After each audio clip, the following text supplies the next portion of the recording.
Hello, I'm Aaron Blake, 36 years old, a civil engineer living in Portland, Oregon. If you've ever been here, you'd know that rain in Portland isn't just weather, it's a part of life, tapping on windows, seeping into clothes, and sometimes even into the soul.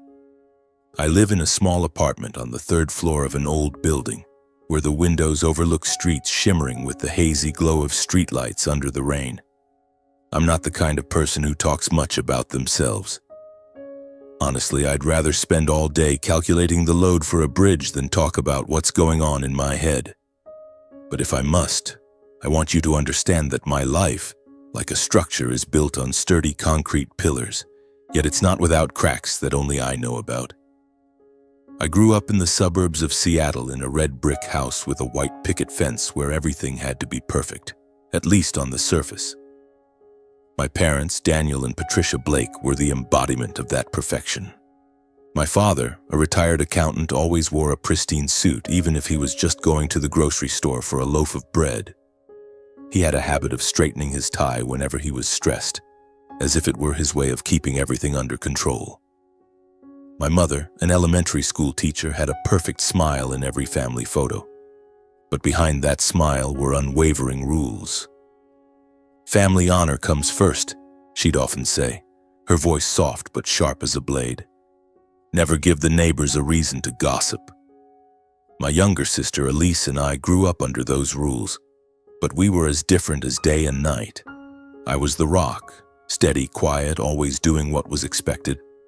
I excelled in school, graduated with a degree in engineering from the University of Washington, and moved to Portland to work for a construction company. My job is to build bridges, sturdy structures that connect two riverbanks, and I love the feeling of controlling numbers and blueprints. My life, at least in my eyes, is like a technical drawing, clear, planned, with no room for deviation. Elise, on the other hand, was a flame. At 30, my sister was once a passionate journalist, always chasing big stories. Elise had eyes that sparkled as if they could light up a room and a way of speaking that made you feel like you were living in a novel. I still remember when she told us about her first investigative piece, about a forgotten fishing community on the Washington coast. She sat at our parents' dining table, her hands gesturing animatedly, her voice brimming with excitement, while my father just shook his head and said, "That girl, always dreaming."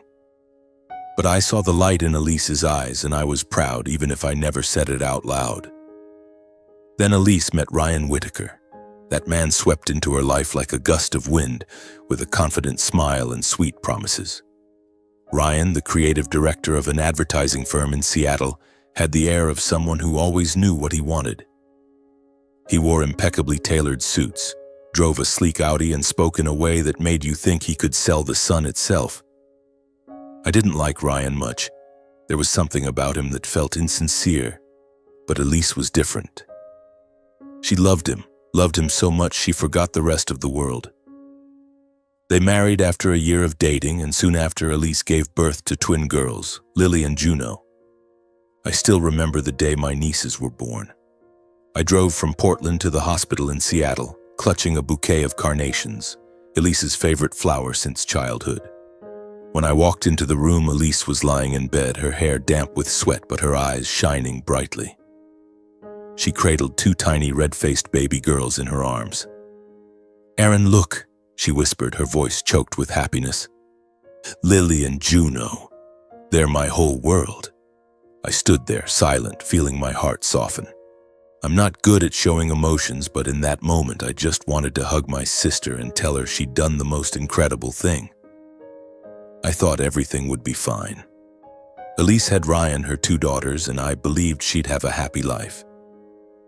I returned to Portland, went back to my work, and continued my life with Megan, my wife. Megan is a legal specialist, intelligent, sharp, with a smile that could melt away all my stress after a long day. We've been married for 4 years, and though we don't have children yet, we had plans. A bigger house, a vacation in Hawaii, and maybe one day the sound of children's laughter in our home. But life, as I've come to realize, never follows the blueprint. Everything fell apart on a stormy night in Portland. I was sitting in my apartment listening to the rain tapping on the windows, holding a cup of cold coffee. My phone rang and I saw Elise's name on the screen. I frowned. She rarely called this late. "Aaron," her voice trembled over the phone as if she were holding back tears. "Ryan, he's been cheating. He wants a divorce." I sat up straight, nearly dropping the coffee mug. "What? What happened? Where are you?" I asked, trying to keep my voice calm, but my mind was already in chaos. Elise took a deep breath and said, her voice breaking, "I'm at Mom and Dad's, but they won't let me in." I thought I'd misheard. "Won't let you in? What do you mean?" I asked again, my voice louder than intended. Elise repeated, each word cutting into my heart like a knife. "They said I'm a disgrace. They kicked me out, wouldn't let me in the house. I'm standing in the rain with Lily and Juno. I don't know what to do, Aaron. Please help me." Her voice broke and I heard the faint cry of a child through the phone. I didn't think twice. "Wait for me," I said, my voice firm. "I'm coming." I grabbed my car keys, my jacket, and rushed out the door. Rain lashed at my face as I ran down the stairs and jumped into my old pickup truck. The drive from Portland to Seattle takes over 3 hours, but that night it felt like a lifetime. The rain poured relentlessly, the headlights dim in the sheets of water, but I didn't care. All I could think of was Elise, my sister, standing shivering in the rain with her 2 little girls. I thought of our parents, of the heavy oak door of their Seattle house where we grew up. How could they do this? How could they turn their backs on their daughter, on their 2 young granddaughters, just because they were afraid of what the neighbors might say?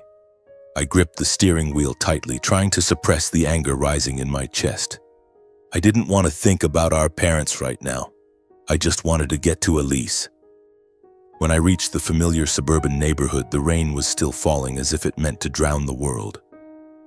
Our parents' red brick house appeared under the streetlights, its white picket fence soaked. I saw Elise immediately. She was huddled under the porch, clutching Lily and Juno, the 2 girls wrapped in blankets, asleep on her shoulders. Elise's blonde hair was plastered to her face, her thin jacket not enough to shield her or the girls from the freezing rain. I stopped the car, opened the door, and ran to her. "Elise," I called, my voice hoarse from the wind and rain. She looked up, her eyes red but tearless. Maybe she'd already cried herself dry. "Aaron," she whispered, her voice frail. "I don't know what to do anymore." I knelt in front of her, pulled the blankets tighter around Lily and Juno, and took my sister's hand. "Come on," I said. "I'm taking you home."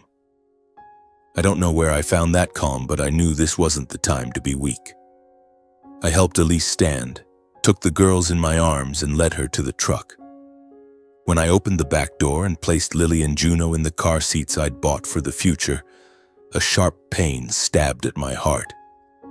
This wasn't the future I'd imagined, but it was reality, and I had to face it. In the truck, I turned on the heater and asked Elise if she was okay. But she didn't say anything, just stared out the window, her hands clenched tightly. I wanted to ask her everything about Ryan, about what had happened. But I knew now wasn't the time. Instead, I played an old Fleetwood Mac song, Landslide, because I remembered Elise used to love it. The soft music filled the space, and I saw her shoulders relax slightly. On the drive back to Portland, the rain didn't let up. I glanced at Elise, saw her clutching an old blanket I kept in the back seat, her eyes closed but not asleep. Lily and Juno stirred occasionally, but they were too young to understand what was happening. I wondered what Ryan had done to reduce Elise to this state. That man with his smug smile and empty promises had destroyed my sister's family. And our parents, the people I once thought would always protect us, had cast her out into the street. I didn't know who I was angrier at. When we reached my apartment, it was nearly dawn. The faint light of sunrise broke through the rain, illuminating Portland's glistening streets. I led Elise and the girls up to my apartment and settled them in the living room. I pulled out an old crib, lined it with blankets, and placed Lily and Juno inside. Elise sat on the sofa, staring at her daughters with empty eyes. "Thank you," she whispered, but her voice lacked life. "Go to sleep," I said, resting a hand on her shoulder. Everything will be okay. But as I said those words, I knew they weren't entirely true. Things wouldn't be easy, not now. But I also knew that no matter what happened, I wouldn't let Elise face this alone. Never. The first few days with Elise and the 2 baby girls staying at my apartment felt like an endurance test I was never prepared for. My small apartment, which had barely been enough for Megan and me, was now cramped with the sounds of crying babies' bottles and stacks of diaper bags piled in the corner. I didn't complain. Honestly, I'm not the type to whine. But I couldn't deny that my life had been turned upside down. I woke up earlier, brewed coffee, reviewed technical drawings, then hurriedly changed Lily or Juno's diaper while Elise was still lost in her exhaustion. She barely left the sofa, clinging to her 2 girls, her gaze vacant as if searching for a piece of herself that was gone. Megan, my wife, was patient at first. She helped me prepare breakfast, warmed bottles for the babies, and even sat with Elise trying to pull her out of her silent shell. Megan was always good at keeping things balanced. That's why I loved her. She could juggle complex legal contracts at work and still come home with a bright smile. But I started noticing small signs.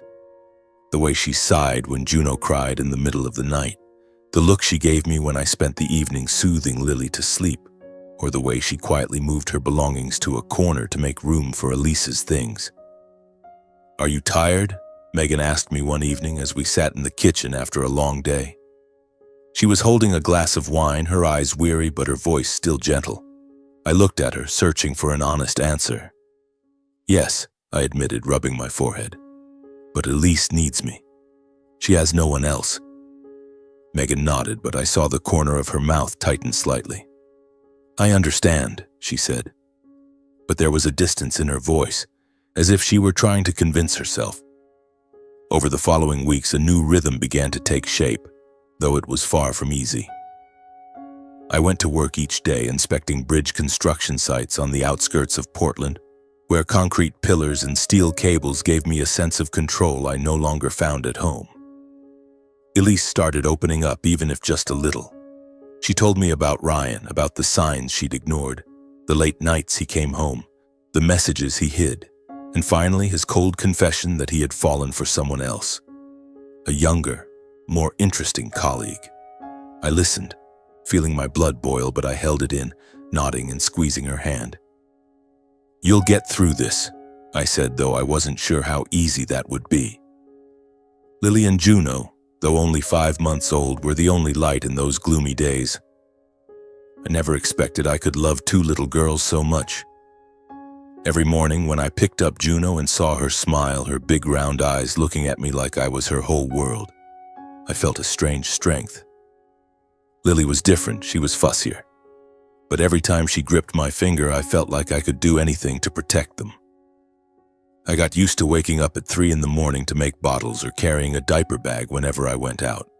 I even learned to sing lullabies, though honestly my voice was so bad that Elise burst out laughing when she heard me sing "Twinkle, Twinkle, Little Star" to Juno. But not everything was smooth. Megan started to change. The evenings she used to spend with Elise and me, chatting about small things, turned into moments of silence. She often stayed late at the office or retreated to the bedroom early, claiming she needed to rest. I noticed her growing distant, but I didn't know what to do. Every time I tried to talk, Megan would give a faint smile and say, "I'm fine, Aaron. You focus on taking care of Elise and the girls." One evening, after Elise had gone to bed and the girls were asleep, Megan pulled me out to the small balcony of our apartment. The rain had stopped, but the air was still damp and cold.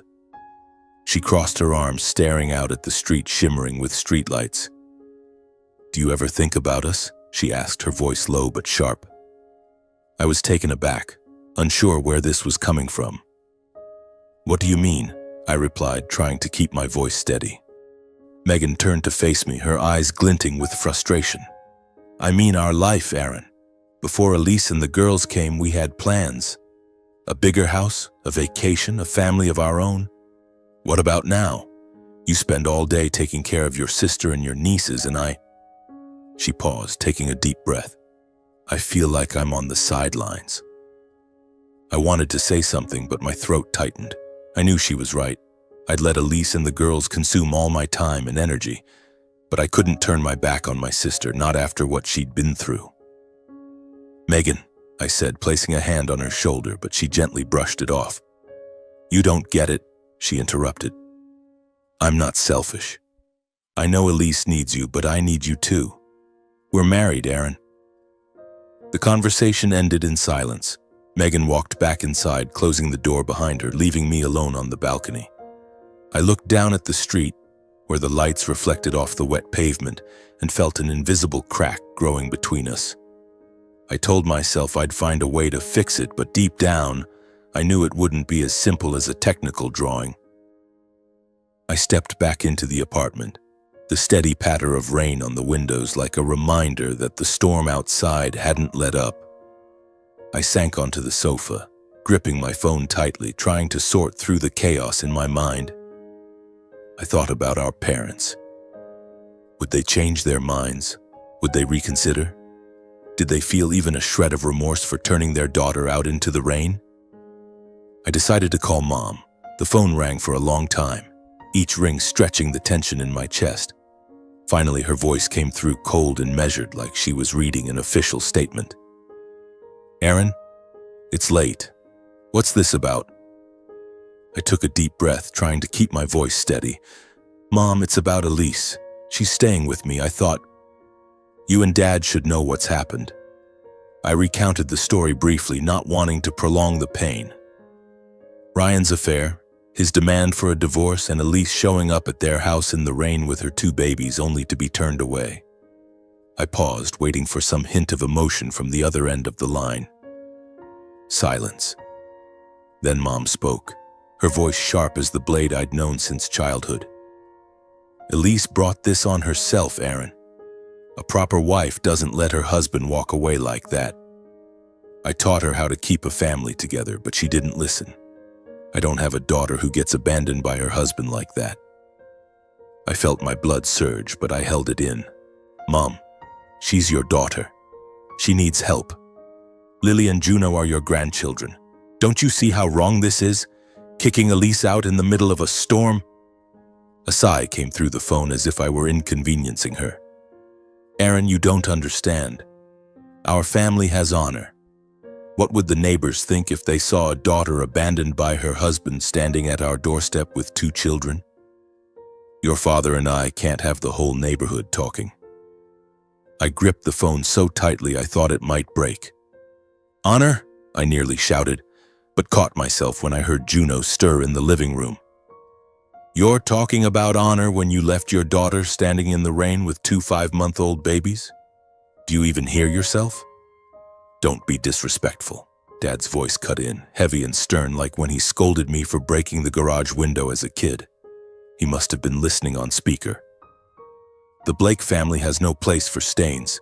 Elise chose her path. She has to face the consequences. You should be careful, Aaron.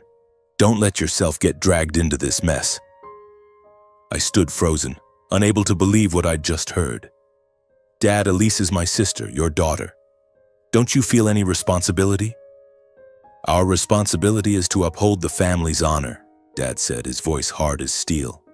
"If you want to help your sister, that's your choice, but don't expect us to get involved." The call ended with a cold beep. I stood there in the dim hallway staring at the phone screen. I thought of Elise, her lost expression when I found her under our parents' porch. I thought of Lily and Juno, 2 innocent children branded as stains by their own grandparents. The rain outside kept falling as if trying to soothe the rage burning in my chest. Over the next few months, the tension in the apartment grew thicker. Elise started to recover, but she still relied heavily on me. I didn't blame her. Being a single mother to 2 infants wasn't easy, especially after being betrayed by her husband and disowned by our parents. But Megan was different. Her comments grew sharper, like, "Are they going to stay here forever? Or I didn't sign up to live with your entire family, Aaron." I tried to explain that it was temporary, that Elise would get back on her feet soon, but even I wasn't sure how long that would take. One evening, everything exploded. I was sitting on the sofa, holding Juno while Elise bathed Lily. Megan walked in, clutching a stack of papers, her eyes cold. "We need to talk," she said, her voice devoid of warmth. I set Juno in her crib, stood up, and followed Megan to the bedroom. She closed the door and turned to me. "Aaron, I can't do this anymore." "Do what?" I asked, though I already knew the answer. "You know exactly what," Megan snapped, her voice trembling with anger. "You spend all day on Elise and the girls. I'm no longer your priority. I don't want to live in a house where I feel like an outsider." I wanted to argue, to say that she was still important to me, but the words wouldn't come. I knew she was partly right. I'd let Elise and the girls consume my time and energy. But how could I abandon my sister? How could I leave her alone after everything she'd been through? "I want you to choose," Megan said, her voice like a knife. "Me or Elise? You can't have both." I stood there, feeling the floor collapse beneath me. "Megan," I whispered, "you can't ask me to do that." But she just shook her head, her eyes brimming with tears. "You just made your choice," she said, then turned and walked out of the room. The days that followed were heavy, like a storm waiting to break. Megan began packing her things bit by bit. I tried to talk, to convince her we could work it out, but she only looked at me with distant eyes. "You're a great brother, Aaron," she said one morning as she pulled her suitcase toward the door. "But I need a husband." I stood at the door watching Megan walk away, her suitcase rolling down the hallway. The sound of the wheels echoed like the final rhythm of our marriage.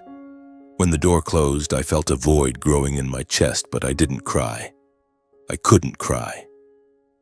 I turned back to the living room where Elise was holding Juno, her eyes full of worry. "Aaron, what's going on?" she asked. I shook my head, not wanting to burden her further. "It's nothing," I said, sitting down beside her. "Everything will be okay." But this time, I wasn't sure I believed those words anymore. The days that followed were quieter in the apartment, but it was a heavy kind of quiet, like the lull before a new storm. Megan was gone, leaving me with Elise, Lily, Juno, and an apartment now filled with voids I didn't know how to fill. I tried to keep everything steady, going to work, taking care of the girls, and making sure Elise didn't notice the cracks in my heart. But every night, lying on the sofa listening to the rain tap against the windows, I couldn't stop thinking about Megan, her smile, and the plans we'd made for a future that had now dissolved. Elise, though still fragile, began to regain a spark in her eyes. She no longer spent all day curled up on the sofa. Instead, she started doing small things, brewing coffee for me in the morning, folding clothes for Lily and Juno, or softly humming as she rocked the girls to sleep. One evening, when I returned from a construction site, weary with the smell of concrete and dust clinging to my clothes, I found Elise sitting at the kitchen table, an old notebook in front of her. She was writing, her pen moving swiftly across the page, her eyes focused as if she were rediscovering a part of herself. "What are you writing?" I asked, pulling up a chair across from her. Juno was asleep in her crib and Lily was playing with a stuffed animal on the rug. Elise looked up, a little embarrassed, then slid the notebook toward me. "Just some thoughts," she said softly. "I think I need to write them down so I don't forget what I've been through." I flipped through a few pages, reading her slanted handwriting. They weren't just random thoughts. Elise wrote about that rainy night, standing huddled under our parents' porch, clutching Lily and Juno. She wrote about Ryan, how he shattered her world with his cold words. She wrote about me, how I drove over 3 hours to pick her up, becoming her only anchor when everything collapsed. My throat tightened as I read. "Elise," I said, setting the notebook down, "this is really good."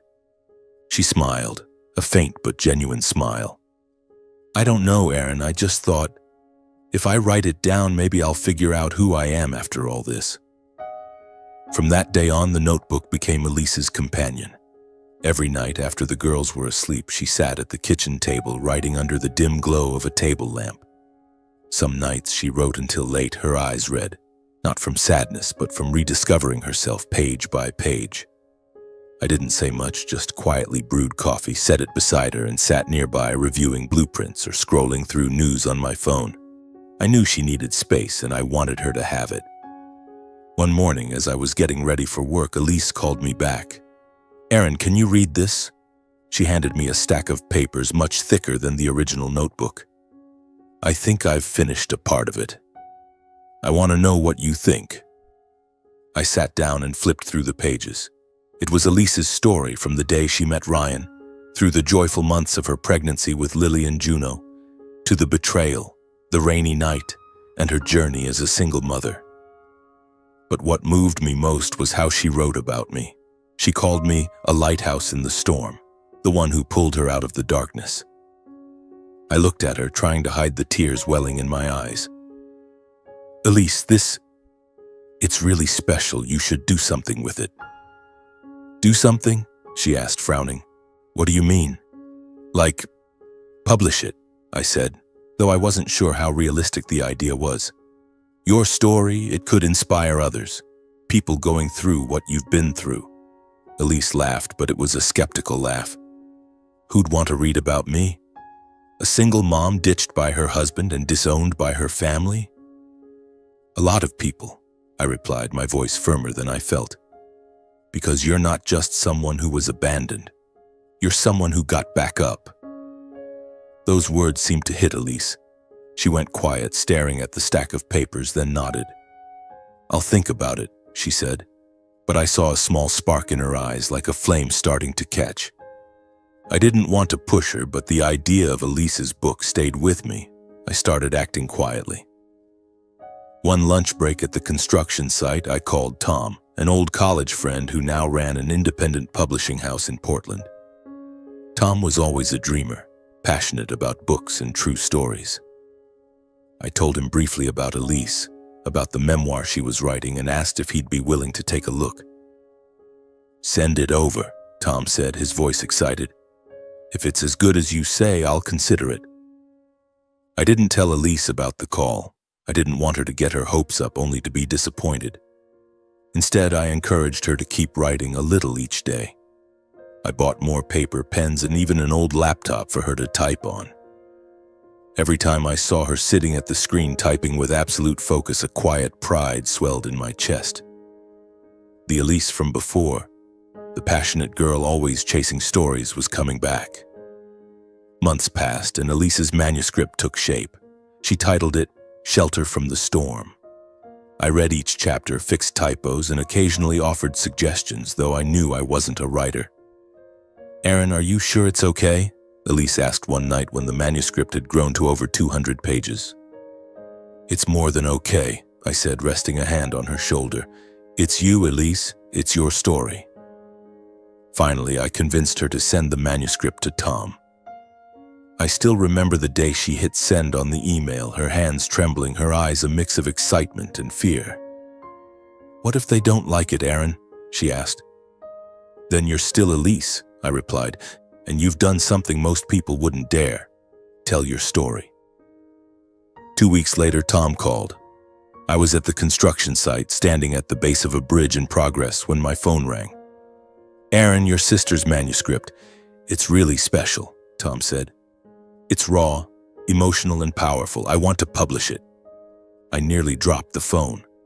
"Really?" I asked, my voice higher than usual. "Absolutely. But I need to meet Elise to discuss the details. Can you arrange that?" That evening, I told Elise. She sat frozen, clutching her coffee mug as if she couldn't believe her ears. "Aaron, are you serious? They want to publish my book?" "Absolutely," I said, smiling. Elise threw her arms around me, tears in her eyes. Lily and Juno, playing on the rug, looked up at us as if sensing the joy in the air. The weeks that followed were a whirlwind. Elise met with Tom and his team, revising the manuscript, designing the cover, and planning the release. I stayed on the sidelines, supporting quietly, driving her to meetings, watching Lily and Juno when she was busy, and making sure she had time to focus. I didn't want her to know I'd contacted Tom early on. I wanted this to be her victory. Hers alone.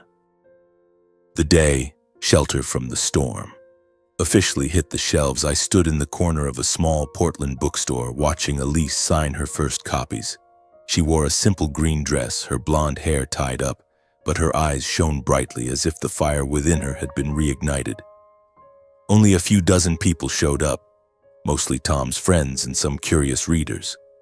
Elise was so nervous she dropped her pen twice, but when she started talking to the crowd, her smile warmed the entire room. I stood there, holding Juno in my arms, Lily clutching my finger, and felt a quiet pride swelling inside me.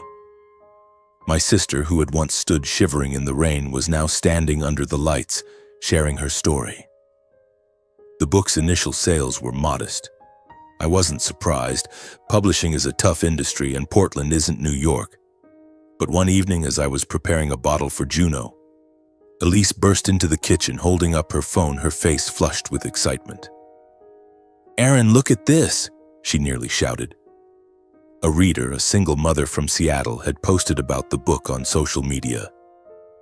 "Shelter from the Storm isn't just a book, it's a flame for those who've been abandoned.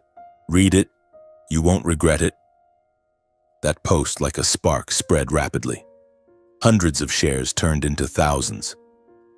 Women's groups online began discussing it, calling Elise a quiet hero. Within weeks, the book sold tens of thousands of copies and made it onto a local newspaper's weekly bestseller list. I still remember the moment Elise received an email from Tom announcing that a major publisher had offered to partner for a nationwide release. She sat at the kitchen table, reading the email over and over as if she couldn't believe her eyes. "Aaron," she whispered, "is this real?" I laughed, pulling her into a hug. "It's real, little sis. You did it."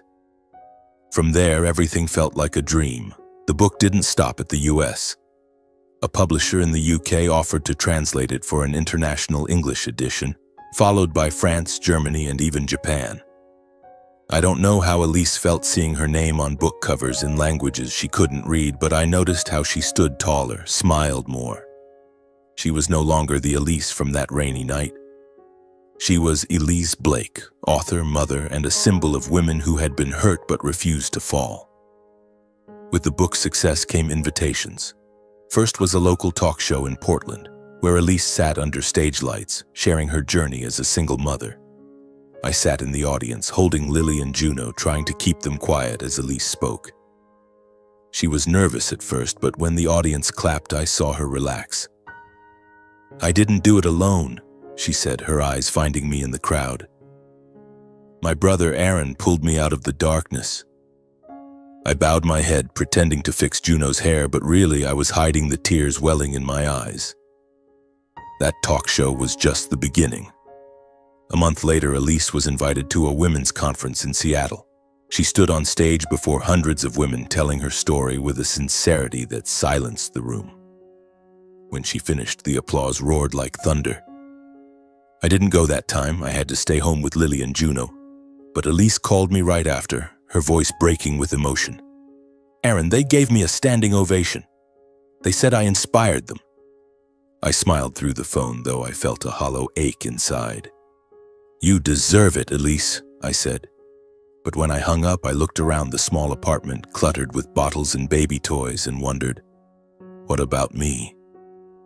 I'd sacrificed my marriage, put Elise and the girls above everything. I didn't regret it, but I couldn't deny that Elise's brilliance, as radiant as it was, cast a long shadow over my life. One day, Tom called me, his voice brimming with excitement. "Aaron, we want to host a special event in Portland, a big talk, and we want you and Elise on stage together. Your story, your bond, your sacrifice, is the heart of the book." I hesitated. "I'm not a speaker, Tom. That's Elise's thing." "But you're part of the story," Tom said. "People want to hear from you, Aaron.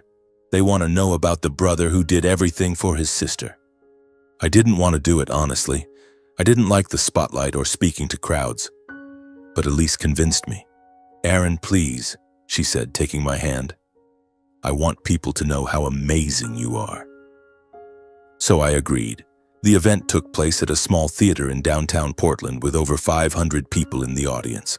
I stood backstage, hands sweating, watching Elise step onto the stage radiant in her familiar green dress. She told her story as she had done hundreds of times, but this time she paused and turned to me. "My brother Aaron saved me," she said, her voice choking. "He didn't just give me a home. He gave me the belief that I could stand again." The audience clapped, and I walked out, the stage lights blinding me, making me want to retreat backstage. But Elise held my hand, and I stood there telling my story, not as a speaker, but as a brother. I talked about the rainy night, driving 3 hours to pick up Elise, and the difficult days that followed. "I'm not a hero," I said, my voice hoarse. "I'm just a brother doing what I had to do." When we finished, the audience stood, their applause echoing. I looked at Elise, saw her smiling through tears, and felt that everything, the sacrifices, the pain, the sleepless nights, was worth it. We had healed together, not just for ourselves, but for the thousands of people listening to our story. The glow of Elise's success seemed like it would last forever, but life, as I'd learned, never lacked storms. Just a few weeks after our joint talk in Portland, a letter arrived, sent through the mail, sealed in a white envelope with my mother's rigid handwriting. As I opened it, an uneasy feeling settled in my gut. Inside was a short, cold letter from our parents, Daniel and Patricia Blake. "Elise," the letter read, "your book is an affront to the family's honor. You have publicly slandered us, causing the entire neighborhood to shun us. We demand that you withdraw the book from the market and issue a public apology. If not, we will take legal action." I read it over and over, feeling as though the blood in my veins had stopped flowing. Our parents, the ones who had turned Elise away in the rain, now dared to threaten her. I clenched the letter in my hand, trying to suppress my anger, then called Elise into the kitchen. "Read this," I said, handing her the letter. Elise scanned the lines, her face shifting from shock to pain and finally to a resolve I'd never seen before. "They want me to withdraw the book?" she asked, her voice trembling but sharp. "After everything they've done? They disowned me, Aaron. They called Lily and Juno stains. And now they want me to apologize?" "What are you going to do?" I asked, though I already knew the answer. Elise folded the letter and set it on the table. "I'm not withdrawing the book. This is my story, our story. I won't let them control me anymore." I nodded, squeezing her hand. "I'm with you, no matter what happens." But I didn't expect our parents to go so far. A week later, we received a legal notice from a lawyer in Seattle. Daniel and Patricia Blake were officially suing Elise for defamation of character. They argued that, while not named directly, Elise's book portrayed them as cruel parents, causing their community to shun them. The lawsuit demanded the book's withdrawal, financial compensation, and a public apology. I was stunned. I knew our parents valued appearances, but suing their own daughter? I looked at Elise, fearing she'd break, but she only clenched her fists, her eyes blazing. "They want to fight? Fine," she said. "I'm not backing down." News of the lawsuit spread quickly. A Seattle newspaper ran a story with the headline, "Parents Sue Daughter for Daring to Tell the Truth." The article quoted passages from Elise's book, particularly her description of the rainy night when she was turned away at our parents' door. Social media erupted. Some criticized Elise, saying she'd gone too far by airing family matters. But most, especially those who'd read her book, stood by her. "Elise Blake is a brave mother," one post read. "She told the truth and now her family wants to silence her." The post was shared thousands of times, turning the lawsuit into a national story. I tried to keep Elise focused, but the pressure mounted. TV stations invited her for interviews, wanting her to talk about the lawsuit and our parents. Elise declined most, saying simply, "I wrote the truth. I don't regret it." But I saw her starting to lose sleep, dark circles forming under her eyes as she held Lily and Juno. I knew she was trying to stay strong, but the lawsuit was another knife, cutting into old wounds. I didn't stay on the sidelines. I contacted Sarah, an old lawyer friend who'd worked with Megan and whom I trusted. Sarah agreed to take the case after reading Elise's book. "Her story is powerful, Aaron," Sarah said over the phone. I'll do everything to protect her. Sarah began gathering evidence. She asked Elise to recount every detail of that rainy night. And I'll never forget the evening she sat with Elise, taking notes as Elise's voice trembled. Elise described knocking on our parents' door, clutching Lily and Juno, begging to be let in. She shared the text message our mother sent afterward. "Don't ever come back, Elise." Sarah uncovered security footage from a neighbor's house capturing Elise standing in the rain, holding her two girls. The blurry image was undeniable proof. Sarah also found an old voicemail from our father on Elise's phone calling her a stain on the family in a call after that night. On the day of the trial, I sat beside Elise in the courtroom feeling like I was stepping into a construction site I couldn't control. Our parents sat across the room, Dad in a pristine suit, Mom with the rigid smile I recognized from old family photos. They didn't look at us, but I saw Dad's hands clenched tightly, and Mom kept smoothing her hair, as if trying to maintain her perfect image. Their lawyer argued that Elise's book had ruined their reputation, causing neighbors and friends to turn away. "Ms. Blake deliberately defamed her parents," the lawyer said sharply. "She not only fabricated the truth but exploited her story for profit." Sarah stood, calm but incisive.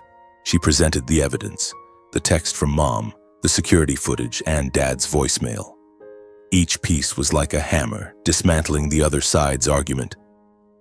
When the footage played on the courtroom screen showing Elise shivering in the rain with her babies, the room fell silent.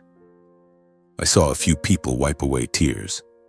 Elise gripped my hand under the table, her breath shaky. When the judge asked Elise to speak, she stood, her voice clear despite a slight tremble. "I didn't write the book to hurt anyone," she said. "I wrote it to heal, to tell other women they're not alone. If the truth hurts, that's not my fault." The trial lasted 3 days, but to me it felt like 3 years. In the end, the judge ruled in Elise's favor. The book did not defame anyone, as everything she wrote was true, backed by clear evidence. Our parents were ordered to pay legal fees, but what hurt them most was the media's backlash. Major outlets reported, "Blake family loses lawsuit against daughter for trying to silence the truth." Social media branded our parents toxic, and the red brick house in Seattle, where I grew up, became the focus of public criticism. I didn't feel victorious. As we left the courtroom, I looked at Elise, saw her holding Lily and Juno tightly, but her eyes weren't joyful. "Aaron," she whispered, "I just wanted them to understand." I took her hand, saying nothing. No words could erase this pain. Our parents had chosen their pride over their daughter, and now they'd lost both. After the lawsuit with our parents, it seemed like life might finally settle into some semblance of peace. But I soon learned that storms never come alone. The success of Elise's memoir, Shelter from the Storm, had propelled her to new heights, but it also brought unforeseen troubles. The next storm, following the legal battle with our parents, was Ryan Whitaker, the ex-husband who had shattered Elise's world. In the book, Elise didn't name Ryan directly, but details like a Seattle advertising creative director were unmistakable to anyone who knew them. Social media, with the speed of a wildfire, quickly uncovered his identity. A Twitter account posted, "Anyone else realize the man in Elise Blake's book is Ryan Whitaker, creative director at D&K Advertising?" The post included a photo of Ryan in a sleek suit, sporting his smug smile, and within hours it spread across forums. The fallout was swift, like a tsunami. Ryan was fired from his company that same week, citing behavior damaging to the brand's reputation. His new girlfriend, the younger colleague he'd left Elise for, dumped him shortly after the scandal broke. Tabloids branded Ryan the coward who abandoned his family, and his image, once that of a successful man, was now tied to scathing online comments. I didn't follow social media much, but Elise showed me a viral post. "Ryan Whitaker, the man who chose suits and a mistress over his wife and kids. Despicable." I felt no pity. He got what he deserved. But one morning, as I was brewing coffee in the kitchen, Elise walked in, clutching her phone, her face pale. "Aaron," she whispered, "Ryan just emailed me." I froze, looking at her. What does he want? I asked, my voice tighter than I intended. Elise opened the email and read aloud. Elise, I know I messed up. I want to see Lily and Juno. I want to apologize to you. Please give me a chance. She looked up, her eyes confused. What do you think? I don't know what to do. I gripped my coffee mug, trying to keep my voice calm. You don't owe him anything, Elise. He abandoned you and the girls. He's only crawling back now because he's backed into a corner. But Elise, with her ever-soft heart, hesitated. Maybe he really regrets it, she said, her voice barely audible. Lily and Juno are his daughters. They deserve to know their father. I didn't want to argue, but I didn't trust Ryan. Men like him don't change after a few months of public shaming. I just nodded and said, think it over carefully. Don't rush into anything. But inside, I was on high alert. Ryan didn't stop at the email. He started calling, texting, and one afternoon when I returned from a construction site, I found him standing outside our apartment, his coat soaked from Portland's rain. He looked more haggard than I remembered, hair disheveled, eyes shadowed, but that smug smile still lingered. Aaron, he said, raising a hand as if to shake mine. I just want to talk to Elise. I crossed my arms, blocking the door. She doesn't want to see you. Leave, Ryan. He sighed as if I were making things difficult for him. Look, I know I screwed up, but I'm Lily and Juno's father. I have a right to see them. Rights? I snapped, anger surging. You lost those when you ditched them for another woman. Get out of here before I call the cops.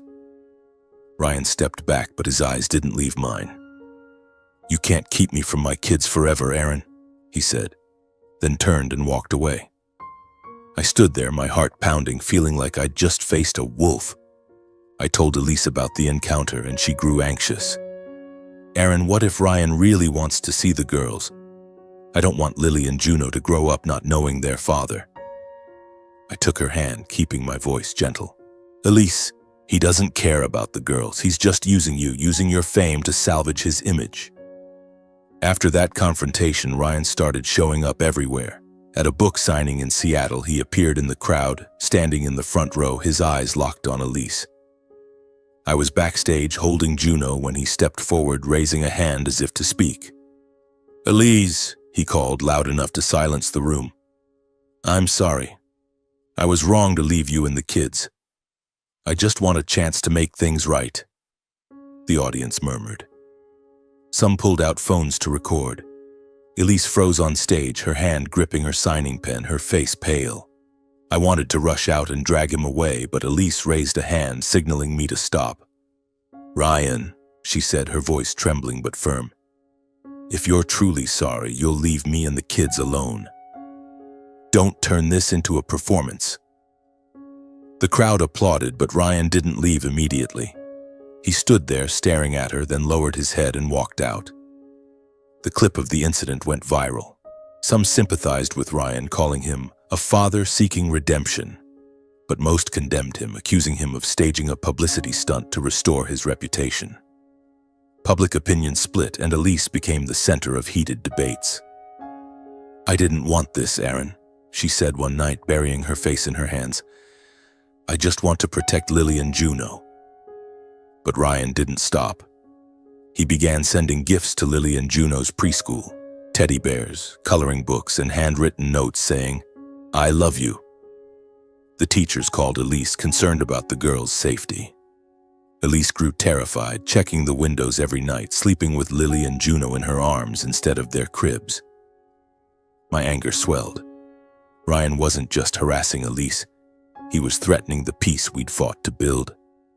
Enough, I said one morning after Elise received another text from Ryan. We need to end this.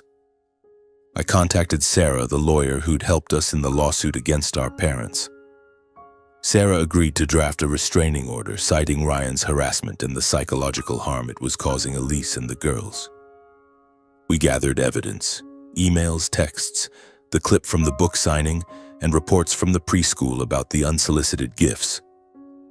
Sarah filed the petition, requesting a 3-year restraining order barring Ryan from contacting Elise, Lily, or Juno, and mandating that he undergo psychological counseling and a parenting responsibility program. On the court date, I sat beside Elise, feeling like we were entering another battle. Ryan appeared, dressed in a suit but no longer polished. He looked at Elise, his eyes pleading, but she didn't respond. Sarah presented the evidence, emphasizing that Ryan's actions weren't remorse but dangerous obsession. Ryan's lawyer argued he was only trying to reconnect with his children, but the judge wasn't swayed.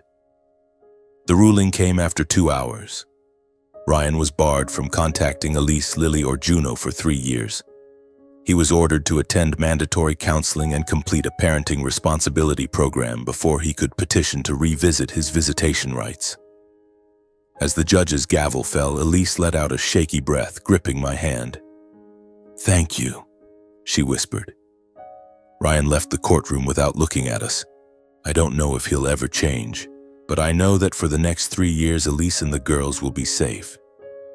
After the lawsuit with Ryan, our lives slowly found a rhythm again, though the scars remained. Elise, Lily, Juno, and I returned to the small apartment, where the sound of rain tapping on the windows felt like an old friend.